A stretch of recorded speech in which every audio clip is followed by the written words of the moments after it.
Este lunes, 2 personas, incluyendo una menor de edad, fallecieron luego que un autobús del transporte colectivo se accidentara al norte de Chalatenango, mientras se confirma un aumento de accidentes de tránsito a nivel general. ¿Qué acciones deben desarrollarse para detener el incremento de estos hechos lamentables? ¿Y quiénes deben responder por esto? La respuesta a esa y otras preguntas aquí en 8 en punto.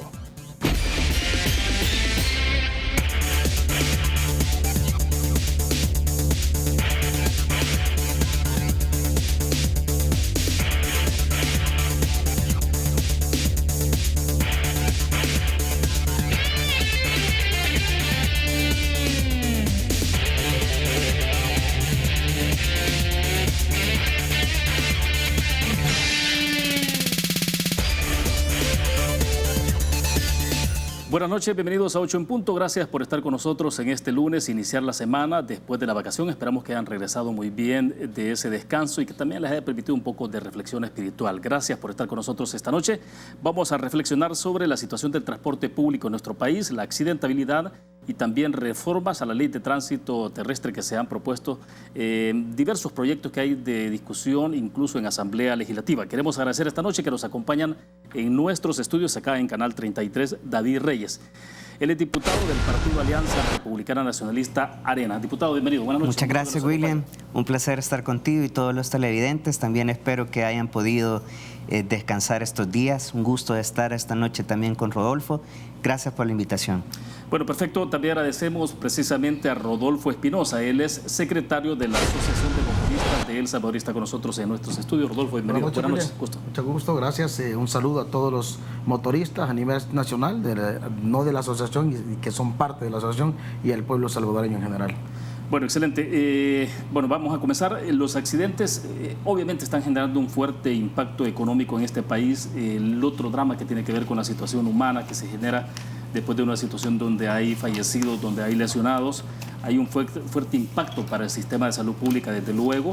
En esto parecería, diputado Reyes, que el diagnóstico está bastante claro, ¿no? Aquí el tema tal parece que es, sin duda alguna, qué hacer para evitar que esta situación continúe. Y bueno, entonces parece que hay conciencia de la situación dramática, ¿no?, que está viviendo nuestro país en términos de que es una epidemia, ¿no? Porque cuando uno revisa estadísticas de la Organización Mundial para la Salud, la situación de accidentabilidad, las consecuencias que eso genera, ya prácticamente lo elevan en una categoría de epidemia. Sí. Entonces, ahora el tema es qué es lo que hay que hacer. Y hay varias iniciativas en Asamblea Legislativa. ¿Por dónde habría que entrar en este análisis, diputado? Bueno, yo considero que siempre hay dos factores que recurren cuando estamos en una crisis como la que estamos viviendo en estos momentos. Como en buen salvadoreño se le conoce en una racha de accidentes como las que se están viendo en estos últimos días, en estos últimos meses, sobre todo en la época de vacaciones que también se da. Uno es el factor humano y otro tiene que ver, por supuesto, con la máquina, con la calidad y la condición que se encuentra la flota de buses que son y microbuses que son utilizados para el transporte colectivo en nuestro país. Quisiera iniciar diciéndote, William, que este servicio de transporte público ha costado que se modernice. A pesar de que es un servicio concesionado por el Estado, es un negocio que recibe un subsidio por parte del Estado y que obviamente es un negocio rentable. Pero no podemos generalizar, pero han habido empresarios que no les ha interesado las dos cosas que te menciono. Invertir en el factor humano, ni tampoco invertir en tener en buenas condiciones las unidades del transporte público. Ahora, precisamente por eso, diputado, un poco la inquietud es la modernización, o sea, modernización, correcto, ¿de quién? ¿De unos cuantos? Porque de repente ese es el tema que se resiente a nivel de población, los usuarios del servicio. Tiene que ser la modernización integral de todo el sistema del transporte público en nuestro país. Y esto, repito, no se puede dar solamente pensando en que tenemos que tener nuevas unidades, que por supuesto que debería de ser así, lo más recientes posibles, pero también invirtiendo en la condición laboral de los motoristas. Y en ese sentido hemos presentado ya una propuesta de reforma al Código de Trabajo para establecer un régimen laboral.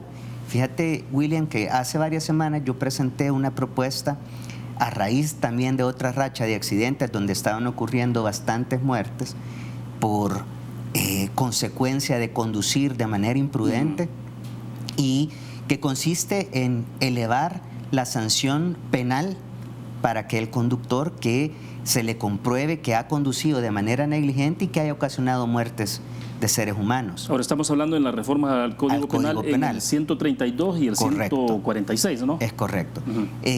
Y a raíz de esa propuesta empecé a recibir una gran cantidad de correos, de tweets, incluso los he platicado con Rodolfo, y muchos motoristas me dicen, mire, diputado, no sean tan duros, nosotros trabajamos desde las 3 de la mañana hasta las 10 de la noche, todos los días, es injusto que nos quieran meter presos.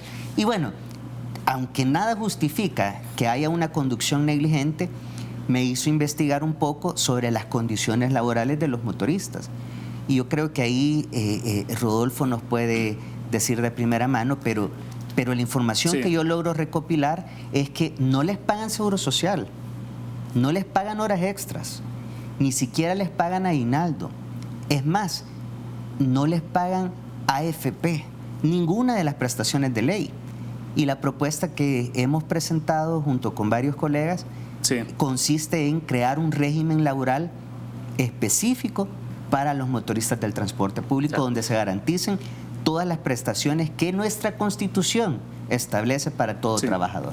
Perfecto. Ahora bien, Rodolfo, uno asumiría que de repente pueden haber puntos de coincidencia con la propuesta que ha hecho, porque son dos propuestas que tiene el diputado Reyes. Entonces, desde luego puede haber coincidencias en términos de las condiciones laborales, pero debo entender que en un primer momento ustedes también habían expresado distanciamiento que tenía que ver con esa reforma al Código Penal, porque se está hablando, por ejemplo, acá de homicidio culposo de 2 a 4 años de prisión, de 4 a 6 años cuando conduzcan un transporte colectivo, y el tema de si es escarcelable o no, desde luego. Pero entiendo que en esa parte específica ustedes se mostraron en desacuerdo, ¿no? Es que nosotros en ningún momento estamos de acuerdo en que se le aplique solamente al motorista del transporte colectivo. O sea, porque si usted se fija, vamos a poner la vacación de Semana Santa, no vamos a ir lejos. En Semana Santa, los 2 primeros días hubieron accidentes de tránsito y no ocasionó ningún accidente de tránsito el transporte colectivo. 40 personas en estado de ebriedad de carros particulares y motos.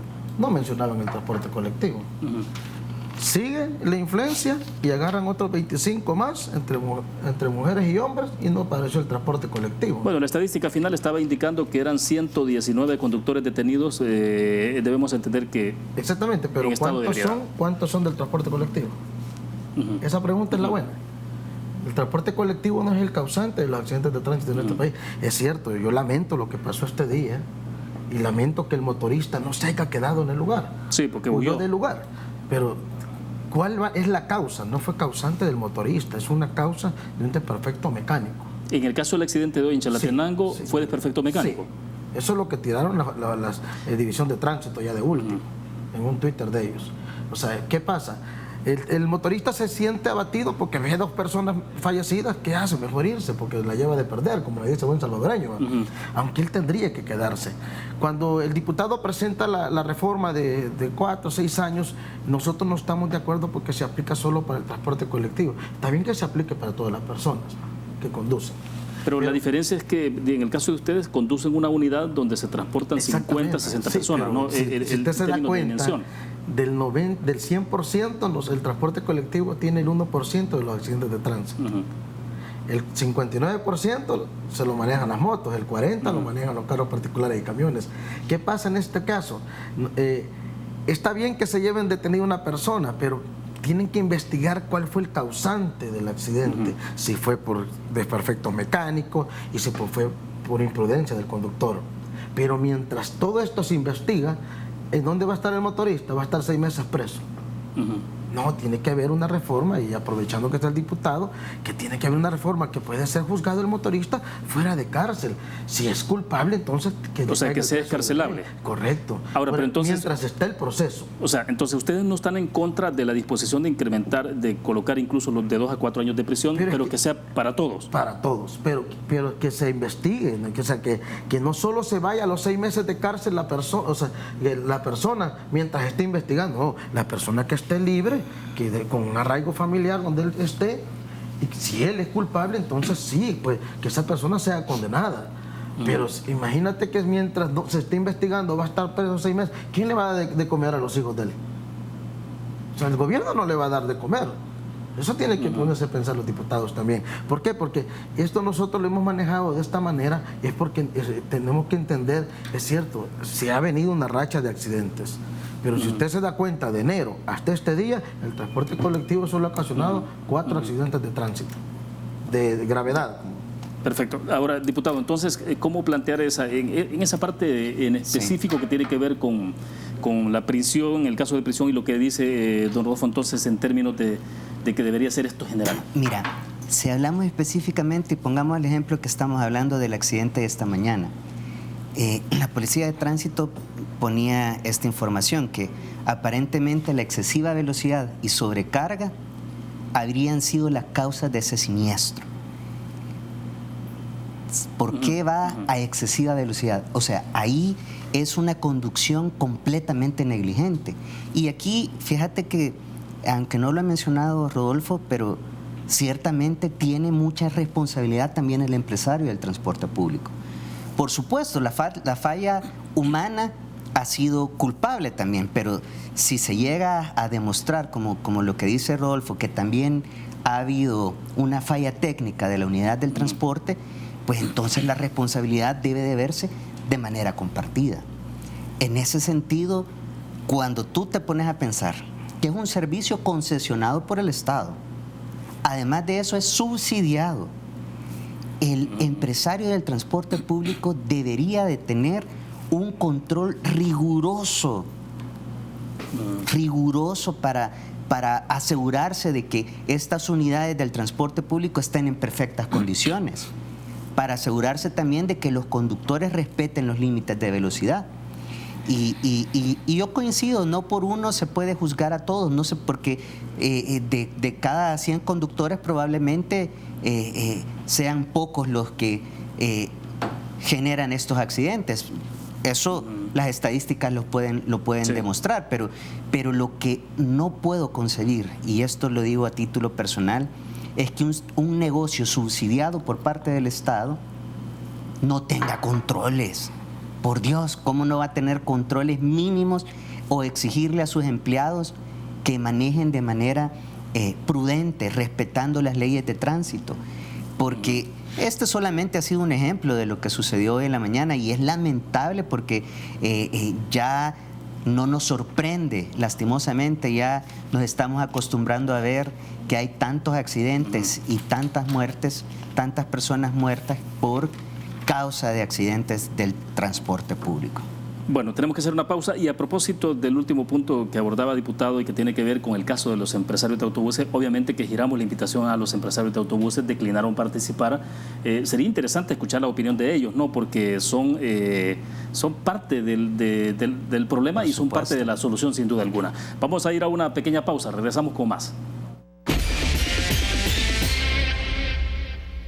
Banco Promérica cuenta con la garantía de rapidez en todas sus cajas, donde te atienden en 20 minutos o menos. Continuamos en 8 en punto. A ver, Rodolfo, aquí hay un tema que sí creo que es importante conocer la opinión de ustedes, porque ustedes lo conocen, yo creo que de vastedad, un poco digo, esto es bastante recurrente, ¿no? El tema de los abusos de muchos conductores, en el tema del maltrato al usuario, de no respetar las leyes de tránsito, saltarse semáforos, pararse donde no deben, es decir, eso, digamos, es de conocido de todo. Pero ustedes están conscientes que efectivamente ahí hay un problema. Fíjate que sí, estamos conscientes que hay un problema, que hay una cantidad de motoristas que no han entendido que necesitan un cambio, un giro de 1000 grados para cambiar y que la población sepa. Eso como asociación lo estamos haciendo. Lastimosamente, cambiar la mentalidad del motorista, muchos pueden decir va a costar. No, si con el apoyo de los políticos y de la población y de los medios de comunicación, sé que lo podemos lograr. Sabemos que hay motoristas que a veces maltratan al usuario, pero también el usuario maltrata al motorista. Imagínate que tú me dices paran donde sea. Está bien, la pregunta es bonita, pero si usted fuera un día de incógnito, usted se fijara que el usuario quiere que le paren donde él dice. Y si no para donde él dice, comienza a ofender al motorista. Dígame una cosa. Ahora, pero ahí hay un círculo, ¿no? Sí. Que se puede romper en la medida en que también, digamos, los conductores hagan la parada justamente donde está la parada de bus. Por eso, pero si no te deja el usuario en la parada que él, comienza a decirle de todo. Pero ¿qué pasa? Aquí hay que trabajar también, porque si usted viene, llega a una parada y está el policía en la esquina y sube las personas, si hay 20 personas en esa parada, ¿usted cree que esas 20 personas se van a subir en un minuto? Y la ley se contradice, porque en la Ley General de Tránsito dice que le ponen una esquela al conductor por estarse mucho tiempo en la parada del transporte colectivo. Pero también hay otra esquela que dice no darle tiempo al usuario a bajar y subir. Entonces yo digo una cosa, o una cosa es una o la otra es otra, que se pongan de acuerdo en la ley. Eso le pedimos también a los diputados. ¿Por qué? Porque los policías, cuando está el motorista subiendo a la gente, ahí está, que le dé. Y si está mucho tiempo, ahí va la primera esquela 5714. Y la esquela no se la quitan. Al contrario, después le nace una esquela doble. Que eso lo hemos platicado con los diputados. O sea, ¿tienen esos casos registrados ustedes? Sí, por ejemplo está este caso. En este caso, este es un conductor, da la licencia, no sé. Esta esquela que está aquí, por cierto. Sí, lamentablemente por cuestiones de definición cuesta un poco, pero explíquenos así rápido de qué consiste. Le ponen una esquela de 5714. Esa lo tenemos en el pantalla. De 5714 a un conductor, a los 3 días, esa esquela le aparece de 11428. La misma esquela. O sea, yo firmé una esquela, no he firmado 2. O sea, dígame una cosa, ¿cómo ese motorista del transporte colectivo va a poder ir pagando sus esquelas? Esta persona tiene aquí 8 esquelas dobles. Pero este conductor no firmó estas esquelas. Sí, Rodolfo, y le pregunto, desconozco el detalle que usted nos explica, pero por ejemplo, hoy ocurrió un caso, mostraban en la página, en Twitter lo mostraron el BMT, la Dirección de Tránsito mostraba, por ejemplo, el hecho de un motociclista, ¿no? Y le pusieron 3 esquelas. Una porque no llevaba casco. 2 porque iban 3 personas. Iba la pareja y un niño, ¿no? Y 3 porque no cargaba licencia. Entonces eran 3 esquelas, ¿no? Correcto. No es el caso o sea, que sean 3 situaciones distintas. No. Es que eso es una cosa muy aparte. Aquí no. Aquí dice esquela muy grave 5714 y aquí dice 11421. O sea, la misma esquela doble. No estamos hablando que son 3 esquelas diferentes. Sí. Estamos hablando que la misma esquela se la están doblando a los conductores del transporte colectivo. Solo este otro conductor que está aquí, solo él está debiendo 59 esquelas dobles. Si la Asamblea Legislativa hiciera una modificación de ley y investigara por qué el Ministerio de Hacienda al conductor del transporte colectivo le están doblando las esquelas, te digo que hubiera una sorpresa muy grande. En ningún momento la asociación ni los motoristas hemos dicho que pedimos condonación de esquelas. Hemos dicho que nos den una facilidad de pago para poder pagar estas esquelas. El Estado estaría reuniendo casi $1,5 millones mensual si nos permitieran pagar las esquelas, pero que hubiera una revisión en las esquelas dobles también. Ya. Porque no es justo. De acuerdo. Ahora, diputado, ¿cómo abordar este tipo de detalles? ¿Por qué uno piensa en esto? Entonces, ¿hay que hacer una reforma? ¿Es una reforma a la ley o habría que trabajar una nueva normativa? Que, digamos, considera todo este tipo de detalles. Todo este tipo de disposiciones están, por lo general, en el reglamento de aplicación de la ley.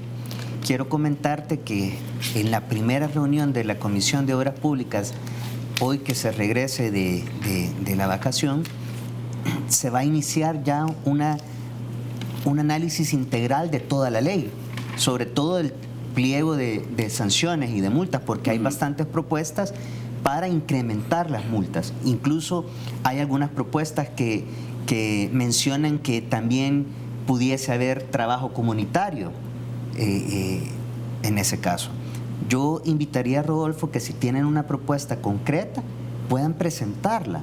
Este es el momento oportuno para poderlo hacer antes que se comience a hacer esta revisión integral de toda la ley. Hay quienes incluso han mencionado que deberíamos de hacer una nueva ley, porque la ley de transporte es la que más reformas ha tenido desde su aprobación. Sin embargo, yo quisiera retomar algo, William. Yo no concibo cómo se puede querer justificar que el hecho de generar accidentes de tránsito o irrespetar las leyes y simplemente decir, pues, hay contradicciones en la ley, porque francamente está en un conductor la decisión si infringe o no una ley. Eso por una parte. Lo otro, insisto, y perdón que suene como disco rayado, es imperativo que haya un control estricto por parte del empresario. Y tercero, yo sí creo que hay que dignificar el trabajo del motorista del transporte público. Sí. Y para dignificarlo hay que darle esas condiciones que la ley, que nuestra Constitución, que la ley primaria establece. Fíjate que, y Rodolfo puede mencionarte, yo me he enterado que a la mayoría de los conductores no los tienen contratados, es decir, no los tienen con un contrato firmado o establecido. ¿Esto es en la mayoría de casos? En la mayoría de los casos. Habrán contadas excepciones. Entonces, claro, si no tienen un contrato, entonces no tienen... no tienen AFP, seguro social, aguinaldo, vacaciones, no tienen ninguna de las prestaciones que nuestra ley primaria, nuestra Constitución establece. Y eso sí es una situación inhumana, grave. Entonces, por eso yo creo que hay que dignificar el trabajo del motorista del transporte público. Y sí se puede hacer. Sé que también hay ejemplos en algunas rutas, aquí en San Salvador, como en el occidente, que ellos sí ya lo hacen. Y si ellos lo hacen, ¿por qué no lo pueden hacer las demás rutas? Imagínate que me comentaba un motorista que él un día, antes de iniciar su jornada, empezó a revisar su unidad y sintió que los frenos no andaban bien. Sí. Al tercer día de sentir que el freno no andaba bien, dijo, no hombre, voy a llevar el carro a que lo revisen y gastó más de $50 en que se los repararan. Pero lo más triste de esto es la gran regañada que le pegó el empresario por haber ido a hacer esa refracción. Imagínate, porque le dijo que había perdido tiempo, le dijo que no tenía por qué haberlo hecho. Es decir, si tenemos empresarios que tienen ese tipo de mentalidad, pues no merecen tener concesión y que se dediquen a otra cosa. Pero lo que no podemos seguir es tolerando que hayan este tipo de desplicencias a la ley que tenemos vigente. Ahora, pero entonces deberían establecerse causales clarísimas de eliminación del subsidio para ciertos empresarios. Pues ahora hay una propuesta en ese sentido de condicionarle el subsidio y solamente entregárselo a aquellos que respeten las leyes de tránsito y que no acumulen más de 2 esquelas al mes. Y lo platicaremos un poco después. Te voy a hacer una pausa porque cuando regresemos hablemos de aquí un tema, ¿no?, que tiene que ver, y ustedes lo conocen, David, y es en la parte de impunidad, ¿no? O sea, no es la sensación, sino hechos concretos de impunidad. Entonces, ¿cómo hacer para tener, porque se puede elaborar una buena normativa excelente prácticamente para un país de primer mundo, pero al final el tema de ejecución de esa ley, cómo se ejecuta y cómo se evita entonces la impunidad? Vamos a una pausa, regresamos con más. Es un gusto que continúe con 8 en punto. Nuestros invitados en estudio: David Reyes, diputado del partido Arena; Rodolfo Espinosa, secretario de la Asociación de Motoristas de El Salvador. Rodolfo Espinosa no es empresario de autobuses, él es secretario de la Asociación de Motoristas de El Salvador. Los empresarios de autobuses declinaron participar en el programa. Tengo un par de comentarios ahí, me gustaría mostrarlos alguna sugerencia. Creo que hay un comentario ahí, lo tenemos en el tweet, lo vamos a mostrar en el full pantalla, vamos a ver si es posible, si lo tenemos, porque ahí está. Rogelio Rivera dice, en el caso del contrato, dice, cuando hay un contrato de un empleado, él dice que él pide la hoja de vida y si ha tenido o no problemas. Es motivo, dice, para no hacerse de la plaza, obviamente, si aparece con alguna de esas situaciones. Entonces, él dice que la responsabilidad directa del caos es el empresario. Pero a través de el Facebook nos están escribiendo. Por ejemplo, Joche Martínez, él dice que está fácil resolver, dice él, ¿no? Narcotés, Alcotés, a conductores, revisiones técnicas anuales a los buses, la escuela de conductores, tener nivel de educación mínima, inhabilitación de conductores por esquelas. Y continúa dándonos ahí, pero son como, digamos, lo que están opinando nuestros televidentes. David, entonces, ¿cómo entrar a este tema, ¿no? Porque uno es la parte estrictamente de represión, si lo queremos ver en esos términos, o punitiva, lo otro tiene que ver con la capacitación. En el caso de los conductores, también cómo se puede entonces generar condiciones para que se capaciten, pero también que los empresarios entren en una lógica de justamente eso, de tener una visión de empresarios donde a sus empleados entonces, como mínimos, pues haya el contrato del que hablábamos antes. Fíjate que lo que Joche dijiste que se llama, el que te escribió, todo lo que él mencionó, Joche Martínez, ya está vigente en la ley. ¿Y quién aplica la ley? El Viceministerio de Transporte. Y ellos tienen una gran responsabilidad en ese sentido. ¿Sabías tú que todos los conductores que tenemos un vehículo, tenemos la obligación cada año de irle a hacer esta revisión técnica? Pero no sé, no lo han implementado y no lo hacen. Es decir, falta voluntad política de nuestros funcionarios actuales en ejecutar esta ley, que la ley está vigente. Y para poder, como te decía, exigirle también al motorista, primero tenemos que exigirle al empresario, a los dos por igual. Porque fíjate que hay cosas que se tienen que corregir en la ley. Por ejemplo, cuando se establecen algunas esquelas, muchas veces la esquela se la ponen a la licencia del motorista. Cuando, por ejemplo, el stop de la unidad no funciona. Y en ese caso, ¿a quién debería de ir dirigida esa esquela? Debería de ir a la tarjeta de circulación, porque es responsabilidad del empresario tener con buenas llantas, con buen sistema eléctrico de iluminación, sus unidades. Ahora, pero en el caso de una parada donde no corresponde por la ley, ahí sí entonces ahí debería ser al conductor. O en el caso de pasarse un semáforo en rojo, un semáforo, exacto. Que es quizás de lo más común, o un alto. Ahí sí es responsabilidad del motorista, totalmente. Tal vez vale la pena definir con mayor claridad cuáles multas corresponden a la tarjeta de circulación de la unidad y cuáles a la licencia de conducir. En cualquiera de los casos, pues deberíamos de partir por el hecho que no se debería de irrespetar la ley, no se debería de infringir ninguno de los artículos de la ley. Excelente. Rodolfo, entonces, ¿cómo analizar este tema y cómo plantearlo en términos de lo que decíamos? Que hay un tema que tiene que ver con esa sensación de impunidad, del tema de que quién es el que debe aplicar entonces que las normativas se ejecuten tal cual, pero todo el tema de responsabilidad de los conductores. Es que fíjate que el problema es que aquí todo mundo le echa la culpa al conductor del transporte colectivo, pero no se ponen en el zapato del motorista del transporte colectivo motorista. Trabajar de 3 de la mañana a 10 de la noche, todos los días, no creas que es algo bueno, o sea, no somos robots. Ese puede ser un horario normal. Es que el problema es que el trabajo del motorista del transporte colectivo no lo puedes comparar con un trabajo de una maquila o de alguien que trabaja en una pizza. O sea, puedes ponerle un horario de unas 12 horas, pero ya 16 horas el cuerpo se cansa. Bueno, el código de trabajo manda 8 horas. 8, ¿no? Pero trabajo normal. O sea, este trabajo sí es normal, pero puede que es un trabajo donde le das un servicio al pueblo salvadoreño que va a sus lugares de origen, a su trabajo. Entonces no puedes ponerle al empresario a decirle que son 8 horas porque tendrías que hacer doble turnos. ¿Me explico? Está bien que le paguen las horas extras que siguen si quiere seguir trabajando el motorista, pero unas 10 o 12 horas para el motorista está excelente. Porque hay momentos que el motorista para la unidad porque una revisión o algo, pero eso es porque el motorista lo pide.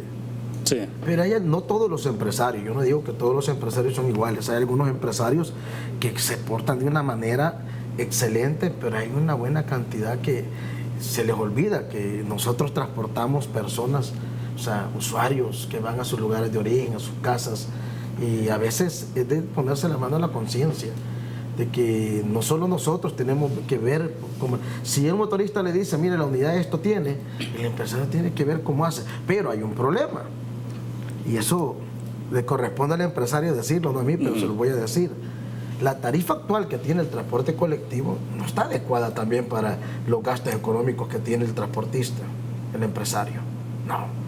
Para comenzar, nosotros manejamos las finanzas del empresario. ¿De cuánto debería ser la Es que tampoco no exageremos que llegue una tarifa de 50 centavos, no, porque el salario mínimo en este país no te lo permite. Tampoco no quiero caer mal con el pueblo salvadoreño, no quiero decir una tarifa porque le corresponde, como le vuelvo a repetir, al empresario. Sí. Si yo digo una tarifa, voy a caer mal ante la población, y esa no es mi idea. Aquí yo vengo a defender los derechos laborales del motorista y vengo a defender también a que al motorista se le dé una oportunidad de pago de esquelas. Y también venimos a decirle al pueblo salvadoreño que estamos dispuestos, junto a los diputados de la Asamblea Legislativa, y le agradecemos al diputado David Reyes por las iniciativas de ley que él se ha tomado en cuenta, en hacer un cambio hacia la población salvadoreña. Si lo digo públicamente porque esto lo ando haciendo yo con el grupo de motoristas que andamos de ruta en ruta, hablando de motorista en motorista, de paradas en paradas, parando las unidades y pedirle al motorista que tenemos que cambiar la actitud y darle un buen servicio al pueblo salvadoreño.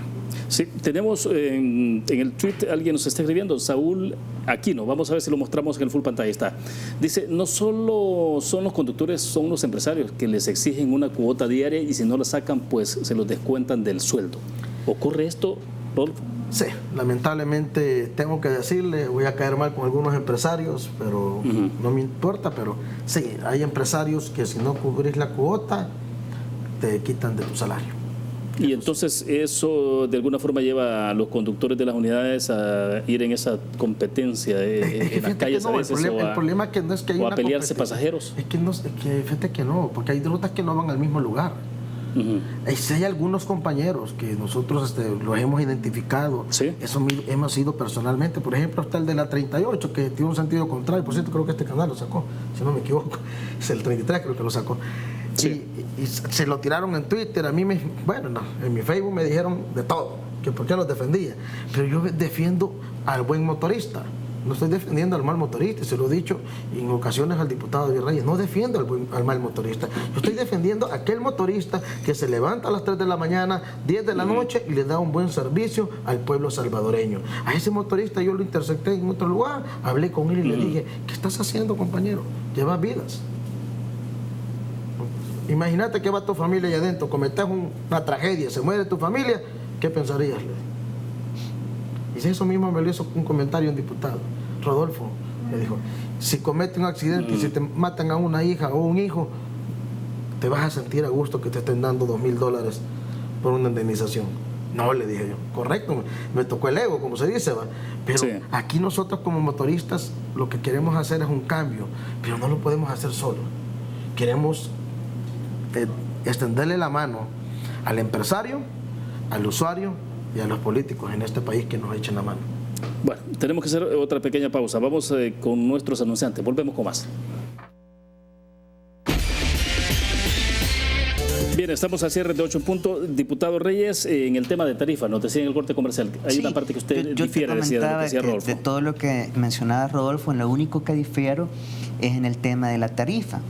Y es que en los últimos 10 años se les ha entregado más de $600 millones a los empresarios del transporte público salvadoreños en concepto de subsidio. $600 millones. Es un montón de plata. Es muchísimo dinero.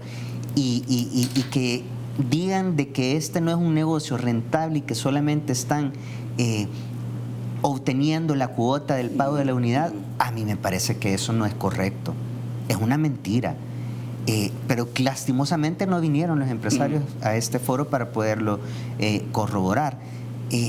Es un servicio concesionado, subsidiado y no es negocio, dicen.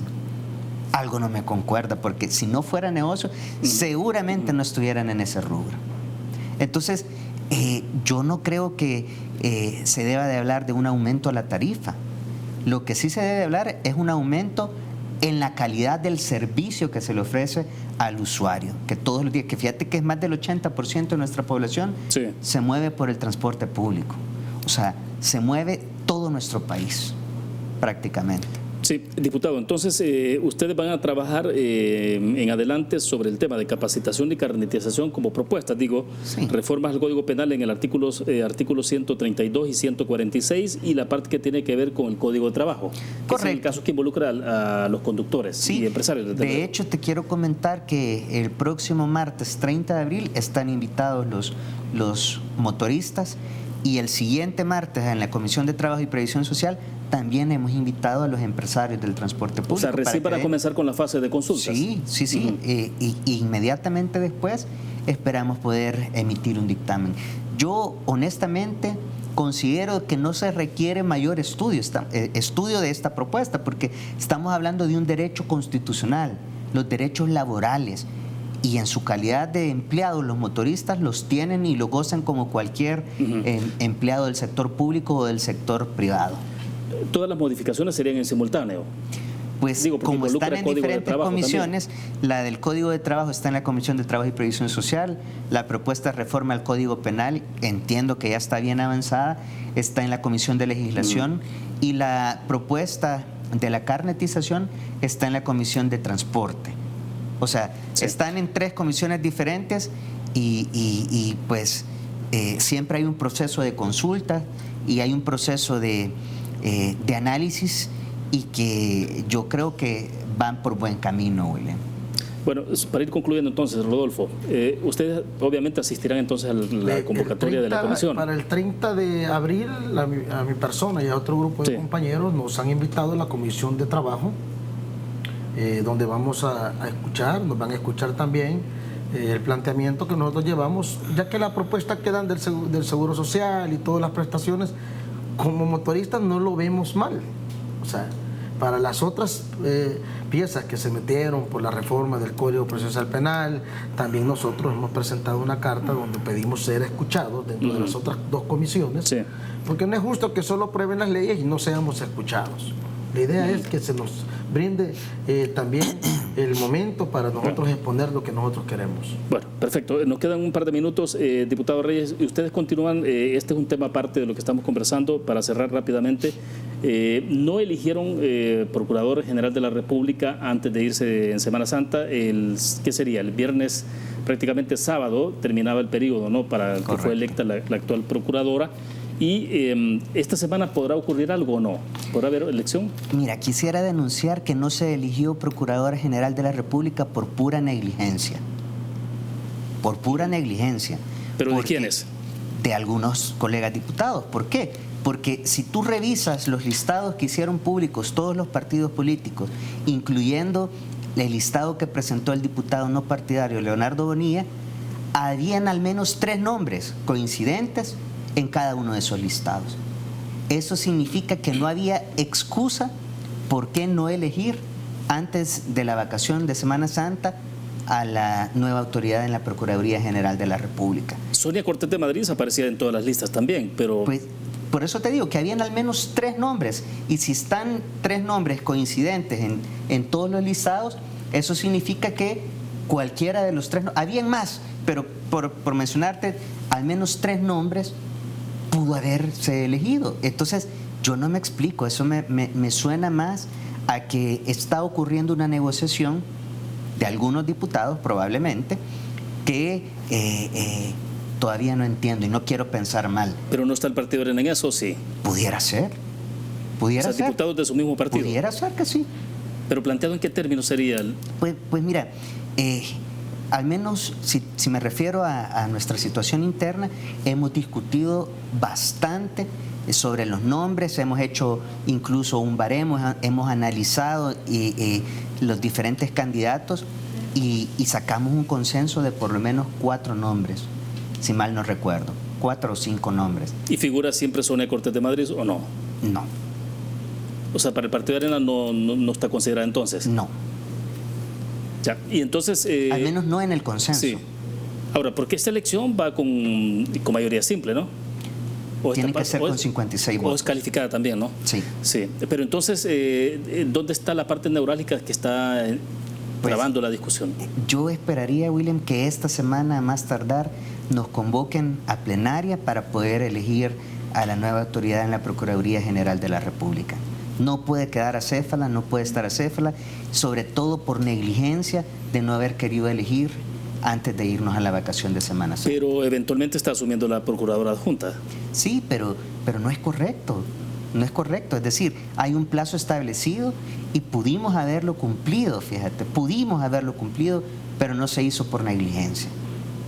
Diputado, bien, al menos ha habido al menos 4 legisladores del Partido Arena que han estado expresándose de forma, no sé si es la mejor palabra, pero de forma disidente, digamos. ¿Son ellos los que están en esa lógica de la posibilidad de votar o no? No, francamente no.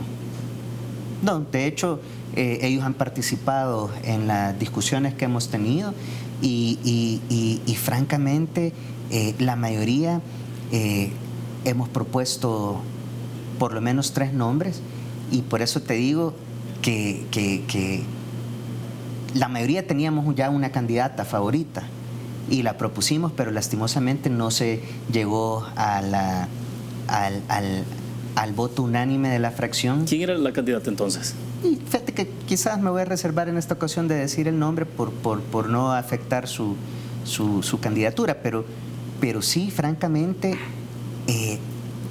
habíamos un grupo mayoritario de diputados de la fracción de Arena que hemos propuesto a una candidata y que está en el listado final que se presentó como fracción, y por eso te digo que sí creo que pudimos haber elegido antes de salir a la vacación de Semana Santa. ¿El punto se va a discutir mañana en asamblea o no?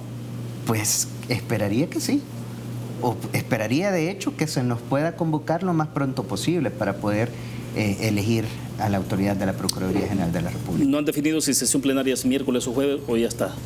Pues ya está convocada para la próxima semana la sesión plenaria. Sería para la siguiente entonces. Correcto, ya las comisiones sí inician ya su trabajo el día de mañana. O sea, podrían tomar decisión esta semana y elegir entonces la siguiente sesión plenaria, si fuera el caso. De hecho, se podría convocar a una plenaria para poder elegir en esa plenaria como extraordinaria.